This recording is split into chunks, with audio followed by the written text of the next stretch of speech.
కేంద్రంలోని బీజేపీ ప్రభుత్వం ఏపీకి ఏమీ చేయడం లేదంటూ విపక్షాలు చేస్తున్న ఆరోపణలు బీజేపీకి నచ్చడం లేదు. ప్రతిపక్షమైన కాంగ్రెస్ నేతలు అన్నారంటే అర్థం చేసుకోవచ్చు.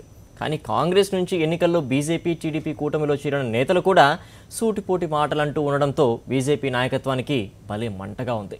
వాళ్ళకి కౌంటర్ ఇచ్చే బాధ్యతను బీజేపీలో మాటల మాంత్రికుడు వెంకయ్య నాయుడు అందిపుచ్చుకున్నారు. ఆయన రూటే వేరు. కేంద్రం యొక్క మనసు అర్థమైంది, తెలిసింది. ప్రత్యేక హోదా ఇచ్చేది లేదు. ఇవాళ ఏం చేస్తున్నారు ముఖ్యమంత్రి గారు కూడా తెలుసుది. అందరు ఎమ్మెల్యేలకు తెలుసు, ఎంపీలకు తెలుసు. ఏదో ఆయన అరిచాడు కాబట్టి ఏదో చేయడం తప్ప దానికి లాభం లేదు. ప్రత్యేక హోదా వస్తుందని నేనైతే అనుకోవడం లేదంటూ ఆ మధ్య TDP MP JC Diwakar Reddy అదే పనిగా బీజేపీ గాలి తీస్తూ వచ్చారు. ప్రత్యేక హోదా రాదని చంద్రబాబు నాయుడికి కూడా తెలుసునని దిగంబర రహస్యాన్ని జేసీ బయటపెట్టారు. ఏపీకి ఇస్తామన్నవి ఏవీ కూడా కేంద్రంలోని బీజేపీ ఇవ్వడం లేదని బీజేపీ నేత కావూరి సాంబశివరావు కూడా కొద్ది రోజుల క్రితం ఆరోపించారు. అది బీజేపీకి టీడీపీకి కూడా మంచిది కాదని ఆయన హెచ్చరించారు కూడా.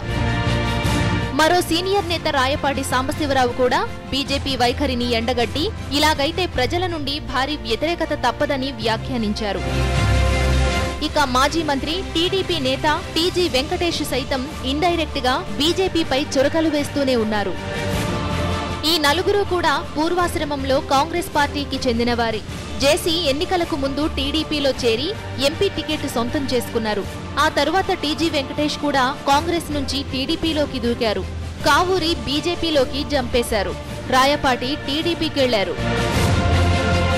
అసలు ప్రత్యర్థుల కన్నా తమ కూటమిలోనే ఉంటూ శత్రువుల కన్నా దారుణంగా ఎత్తిపొడుపు మాటలతో ఇబ్బంది పెడుతోన్న ఈ నేతలపై అటు టీడీపీ నాయకత్వం ఇటు బీజేపీ నాయకత్వం గుర్రుగా ఉన్నాయి.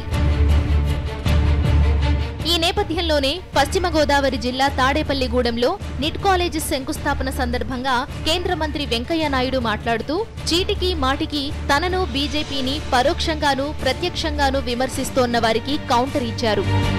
తాను మొదటి నుంచి ఒకే పార్టీలో ఉన్నానని చెబుతూ కొంతమందిలా చొక్కాలు మార్చినట్లు పార్టీలు మార్చలేదని అన్నారు.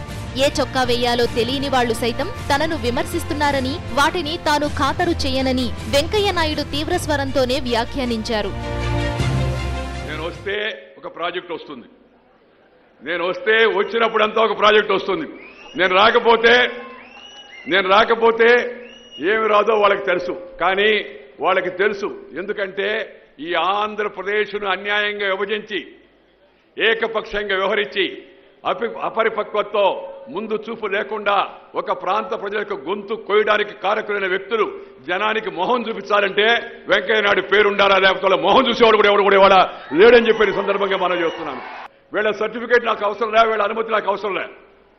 వీళ్ళు మాట్లాడే మాటలతో వీళ్ళు గడ్డి బొమ్మలు తగలబెడితే లేకపోతే వీళ్ళు నిరసనలు తెలియజేస్తే దాన్ని లెక్క చేసే వ్యక్తిని కాదు నేను. ఎందుకంటే నేను ఈ రాష్ట్రం నుంచి ఎంపీగా ఎన్నిక కాల, భవిష్యత్తులో కూడా నిలబడను. వెంకయ్య మాటల తరువాత ఇలా చొక్కాలు మార్చి పార్టీలు మార్చిన సీనియర్ నేతలు ఎలా స్పందిస్తారనేది రాజకీయ తెరపై చూడాల్సిందే. పొలిటికల్ డెస్క్, సాక్షి న్యూస్.